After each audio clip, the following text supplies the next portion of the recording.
You're listening to Your Calm Parenting Path.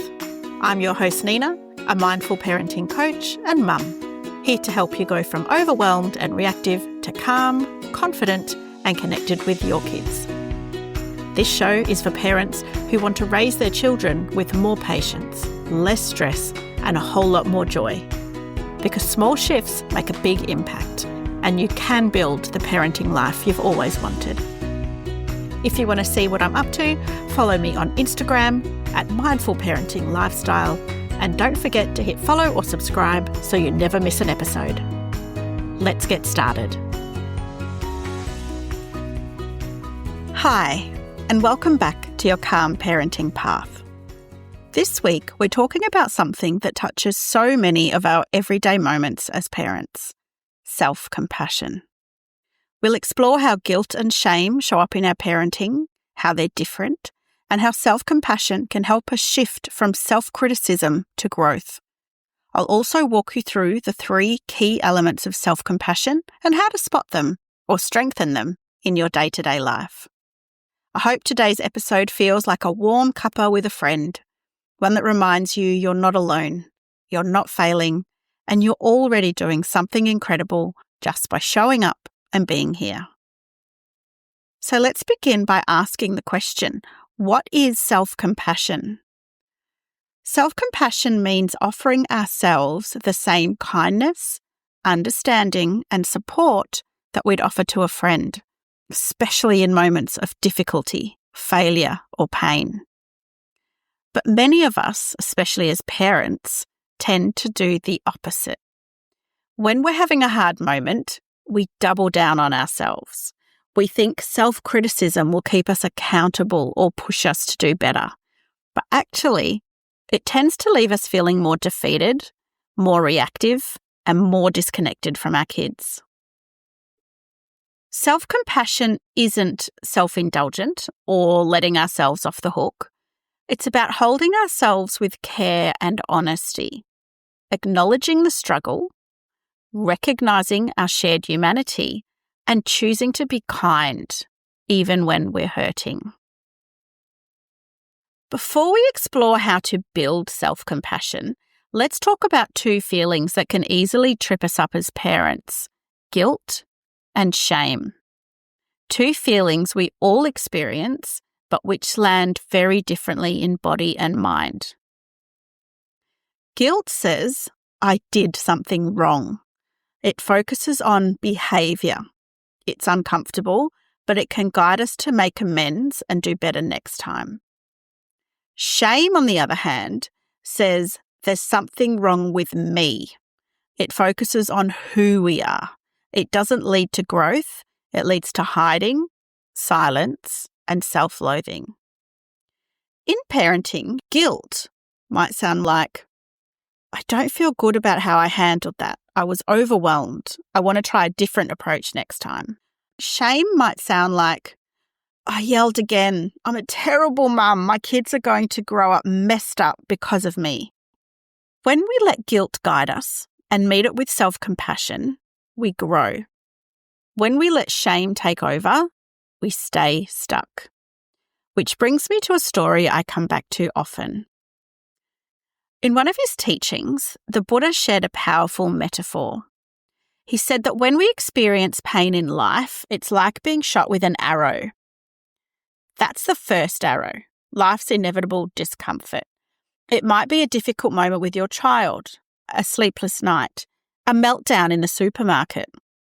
But often, instead of tending to that pain, we shoot ourselves with a second arrow. That second arrow is the story we tell about the pain, the blame, the judgment, the shame. Your child throws a tantrum in public. That's the first arrow. The second arrow is the voice that says, everyone's staring. I'm a terrible mum. I can't handle this. The truth is, pain is part of parenting. Struggle is part of the job. But suffering?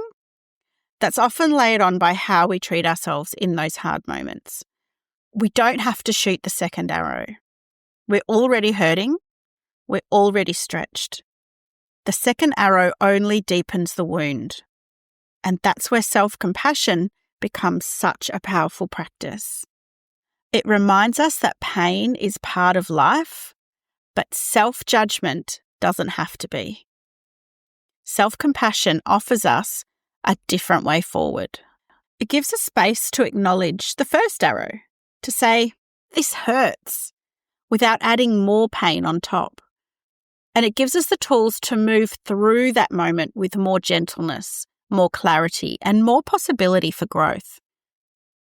So how do we do that? How do we move from inner criticism to care? That's where Kristen Neff's 3 principles of self-compassion come in. Mindfulness, common humanity, and self-kindness. Let's take a deeper look at each with both sides, what the critical voice says and how the compassionate voice responds. So first of all, mindfulness, recognizing our pain without exaggerating or denial.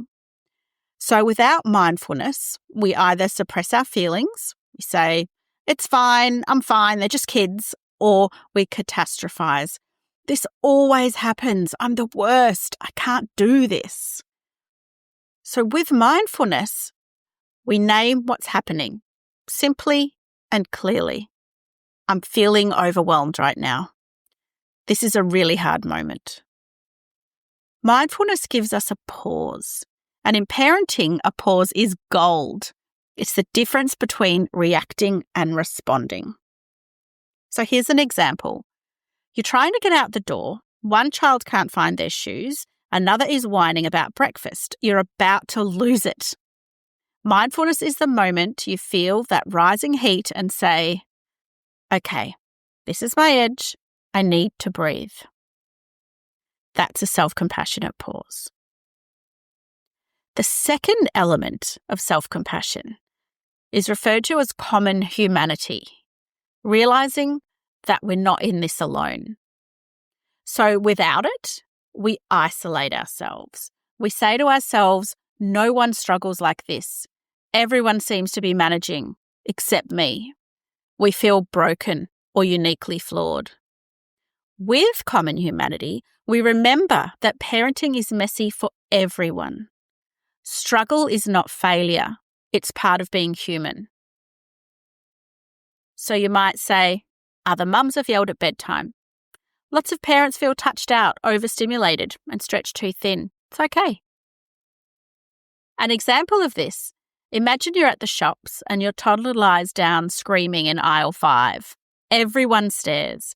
That sinking feeling hits. Shame might whisper, they're judging me. I'm a terrible mum. Common humanity says, this happens to every parent at some point. It's hard and I'm doing my best. This perspective helps us move from shame to resilience. Okay, the third element of self-compassion is self-kindness, speaking to ourselves with warmth. Without it, our inner voice becomes that harsh critic. Why can't you keep your cool? You're ruining them. You're failing. With self-kindness, we speak to ourselves like a friend. That was hard. You were trying. You care so much. Self-kindness is the bridge between guilt and growth. It's what helps us get up and try again. So for another example here, imagine you put the kids to bed and immediately start replaying the day. You think of the rushed breakfast, the yelling over shoes, the snapped, not now, I'm busy. The critical voice says, you didn't connect at all. They're going to remember this forever. The kind voice says, you were tired, you tried, you showed up. Tomorrow is a new chance. This doesn't mean we avoid accountability. It means we offer ourselves the conditions needed for growth. This week, I want to invite you to practice self-compassion proactively with pen and paper. Before you get into bed at night or first thing in the morning, whichever suits you best, take 5 minutes to sit down with a notebook and check in with yourself. Writing it down helps bring these moments to life in the real world, so they're easier to access in those challenging moments. So I've got 3 prompts for you, and they'll be in the show notes, so you don't need to write them down now. The first prompt is, be mindful. What am I feeling right now? Be honest. There's no right or wrong. You might write, I feel exhausted and a little short-tempered, or I'm still holding on to guilt from yelling this afternoon. Prompt number 2, remember common humanity. I'm not alone in this. Remind yourself that other parents feel this too. You could write, lots of parents lose their cool. It doesn't mean I'm a bad mum. It means I'm human. Or everyone finds the dinner bath bed stretch overwhelming sometimes. I'm not alone in this. Your third prompt is to offer kindness. Ask yourself, what do I need to hear right now? Speak gently to yourself. I'm doing my best. Tomorrow is a new day. I showed up even though it was hard, and that matters. Now, you don't need to write a full page, just a few lines is enough. What matters is taking that moment to be with yourself in truth, care, and understanding. And if you'd like a little accountability, feel free to share a photo of your notebook or a line from your check-in with me on Instagram at Mindful Parenting Lifestyle, because I would love to hear how it's going. Self-compassion isn't about avoiding the hard stuff. It's about learning to move through it with more care, less blame, and more grace. It's the pause before the spiral, the hand on your heart, the deep breath that says, this moment is tough and I'm still worthy of kindness. And if this episode brought something up that you'd like to explore further, or if you're feeling like you need a little clarity around a tricky moment in your parenting, I offer free 20-minute clarity chats where we can talk about one specific parenting challenge you're facing. I'll listen closely, help you get clear on what's really going on beneath the surface, and offer 1 or 2 mindful strategies to try right away. It's a chance to talk things through with me. No pressure, just support. And remember, you're not alone, you're not failing, you're learning. And that, my friend, is the path. See you next week. Thanks for listening to Your Calm Parenting Path. I am so glad you're here. And I hope this episode gave you something useful to take into your parenting journey. If you'd like to dive deeper, sign up to my mailing list at mindfulparentinglifestyle.com.au for more tips and insights, or book a free chat to learn how we can work together. And don't forget to hit follow or subscribe so you never miss an episode. I look forward to speaking with you next time on Your Calm Parenting Path.